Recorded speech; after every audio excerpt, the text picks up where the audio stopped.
Nature of அட்டாக்ல நம்ம முக்கியமாக இன்னொரு விஷயம் தெரிஞ்சுக்கிட்டது, அந்த அட்டாக்கர்ஸ் எங்கே போனாங்க, திடீர்னு வேப்பரைஸ் ஆன மாதிரி அந்த பக்கத்தில் இருந்த காடுகளில் மாயமானார்கள். எந்த ஒரு தீவிரவாத தாக்குதல் நடந்தாலும் அந்த தீவிரவாத தாக்குதலை பாடி கேம் வச்சு அதை வீடியோகிராஃப் எடுக்க வேண்டிய தேவை இருக்காது. ஜஸ்ட் புல்லட்டை ஸ்ப்ரே பண்ணிட்டு போறது உண்டு.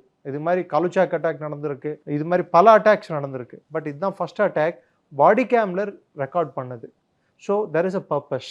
இந்த அட்டாக் வந்து ப்ரீமெடிட்டேட்டட்னா இது இந்த ஸ்டைலில் தான் பண்ணணும், இது ஒரு எக்ஸிக்யூஷன் ஸ்டைல் அட்டாக். இது ஜஸ்ட் நார்மலாக கில் பண்ணுற அட்டாக் மாதிரி இதை எடுத்துக்கூடாது.